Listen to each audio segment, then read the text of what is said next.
Bienvenue au Salon Doux pour l'Emploi, 4e édition. Ludovic Fagot, bonjour. Bonjour. Vous êtes vice-président en charge du retour à l'emploi, de l'insertion et de l'action sociale. Aujourd'hui, nous accueillons le 4e salon des recruteurs, de l'apprentissage également. Est-ce qu'on peut dire que ce rendez-vous fait partie maintenant du paysage économique? Il est attendu. Il est surtout installé maintenant effectivement dans le paysage du territoire du Doubs. Alors là sur le grand bassin donc, de recrutement donc, de Grand Besançon Métropole, mais qui s'étend aussi sur la communauté de communes de Loulisons et du Doubs-Beaumois. Donc vraiment un bassin d'emploi assez large. 4e édition donc, du salon Doux pour l'emploi qui s'installe vraiment aujourd'hui. Et pourquoi il est positionné aussi sur la fin du premier trimestre de l'année? Tout simplement parce que les entreprises aujourd'hui ont une visibilité sur leur carnet de commandes et donc ils peuvent engager des recrutements facilitants et facilités pour pouvoir derrière donner donc, des emplois donc, aux différentes personnes qui sont là aujourd'hui et principalement, en tout cas pour le département, les allocataires du RSA puisque c'est le public cible aujourd'hui donc, que nous accompagnons avec nos 300 travailleurs sociaux que je voudrais aussi remercier et saluer parce qu'ils sont tous actifs et engagés aujourd'hui dans le cadre de ce salon et en tout cas les saluer pour tout ce qu'ils ont pu mettre en œuvre. Justement, quels sont concrètement les engagements du département au retour à l'emploi? Aujourd'hui, il faut savoir que le département du Doubs, c'est 12 000 allocataires du RSA. En termes de chiffres, c'est quasiment 80 millions d'euros que le département décaisse tous les ans donc pour payer cette allocation du RSA. Et un autre chiffre à donner, c'est que 50% des allocataires du RSA ont moins de 39 ans. Quand vous avez moins de 39 ans, donc entre 25 et 39 ans, vous n'avez pas vocation à rester au RSA toute votre vie. Donc c'est pour ça qu'avec la présidente du département, Christine Bouquin, on est fortement engagé autour de cette valeur travail. Donc nous, notre objectif, il a été clairement établi avec une feuille de route qui a été portée, donnée à l'ensemble des directeurs et des responsables de pôle pour que sur l'ensemble du département, ce soit 350 à 400 allocataires du RSA sur l'année 2025 qui retrouvent un emploi. Quand on sait qu'aujourd'hui 350 équivalent temps plein allocataires du RSA, 400 personnes, c'est quasiment 800 personnes physiques qui peuvent retourner à l'emploi parce que certaines personnes vont retrouver des fois un emploi à 15 heures, d'autres à 20 heures, ce n'est pas forcément à 35 heures. Donc on est vraiment sur une dynamique forte, engagée, avec vraiment des objectifs qui ont été établis et portés.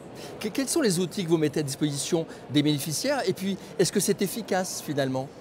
Aujourd'hui, le Salon Doux pour l'Emploi est un dispositif parmi tant d'autres. Aujourd'hui, il existe, il est porté, il est installé, comme on l'a dit tout à l'heure. Il est vraiment reconnu par l'ensemble des opérateurs. Différents dispositifs aujourd'hui existent. On travaille en lien étroit avec les structures d'insertion par l'activité économique. 40 structures d'insertion par l'activité économique présentes sur le département. Ce sont des SAS avant le retour à l'emploi traditionnel dans le monde économique. Nous avons également un partenariat étroit et fort avec France Travail, puisque nous avons 10 coachs filières. Les coachs filières sont simplement des personnes qui sont en circuit court, qui connaissent vraiment les besoins du monde économique aujourd'hui en termes de recrutement, qui connaissent au sein de leur portefeuille allocataire du RSA donc les besoins et les appétences des uns et des autres et qui font lier vraiment ces besoins demandeurs d'emploi et offres d'emploi aujourd'hui. Donc c'est du circuit court à l'emploi en lien avec France Travail et nos 10 coachs filières. Ce sont également nos 300 travailleurs sociaux qui sont présents dans nos plus de 30 centres médico-sociaux aujourd'hui qui accompagnent au plus près donc, les allocataires du RSA. C'est aussi du dispositif numérique puisqu'on a développé un atout et un outil aujourd'hui qui s'appelle l'outil Parcours. C'est un logiciel qui est plus professionnel, plus fluide, plus ergonomique aussi dans sa gestion et qui permet aujourd'hui de voir comment les allocataires du RSA engagent leur parcours. Et puis nous avons surtout aussi revu nos contrats d'engagement réciproque puisqu'il y a le dispositif droit et devoir. Tu as le droit d'être au RSA puisque ta situation sociale, familiale et autres te permet de toucher cette allocation. Par contre, tu as des devoirs.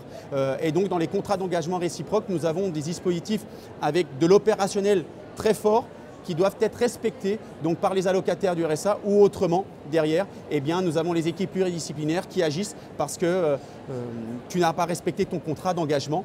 Droits et devoirs. Donc tous ces dispositifs-là aujourd'hui sont engagés par la collectivité départementale, sans oublier, parce qu'ils sont présents aujourd'hui sur le salon, le dispositif immersif avec Pléiade, c'est-à-dire qu'aujourd'hui, dans le cadre notamment de l'aide à domicile, puisqu'on sait que la population est de plus en plus vieillissante, on a besoin donc d'accompagnement sur de l'aide à domicile et donc on engage des allocataires du RSA dans l'immersion pour découvrir ce métier-là et pourquoi pas demain rejoindre des structures d'aide à domicile.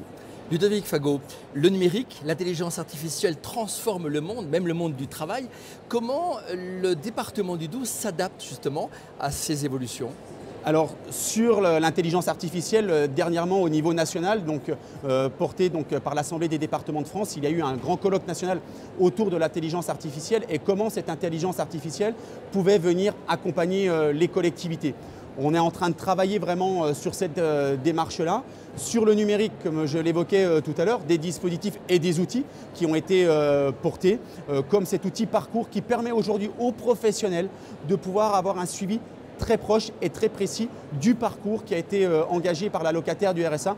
On doit vivre avec notre temps, l'intelligence artificielle en fait partie. Alors, ça fait peur pour certains, mais je crois qu'il ne faut pas louper, en tout cas, cette marche autour de l'intelligence artificielle. Et sur le numérique, on est déjà vraiment fortement installé. La preuve en est ici avec ces outils aussi de capture qui vont demain être retranscrites sur les réseaux sociaux et sur les différents sites internet du département pour donner vraiment un élan dans la dynamique que l'on a pu porter et dans les dispositifs que nous portons. J'ai une dernière question. Quels sont vos souhaits d'objectifs pour le retour à l'emploi dans le département du Doubs ?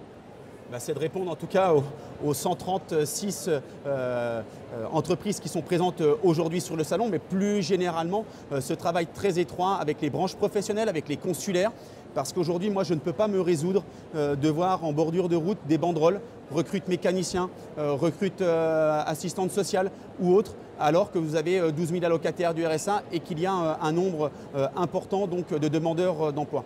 Donc c'est pour ça que nous sommes vraiment engagés. Les objectifs, c'est de répondre vraiment au monde économique, c'est d'accompagner les demandeurs d'emploi, les allocataires du RSA vers le monde économique, mais surtout aussi demain d'accompagner ces allocataires du RSA et ces demandeurs d'emploi dans l'emploi. Parce que parfois, vous avez des employeurs qui ne sont pas structurés en volet RH pour pouvoir accompagner ces personnes qui sont parfois encore en difficulté et en fragilité. Donc c'est vraiment de répondre le plus possible et que les acteurs économiques puissent vraiment tourner à plein régime parce que c'est ce qui fait la vitalité de notre territoire du Doubs.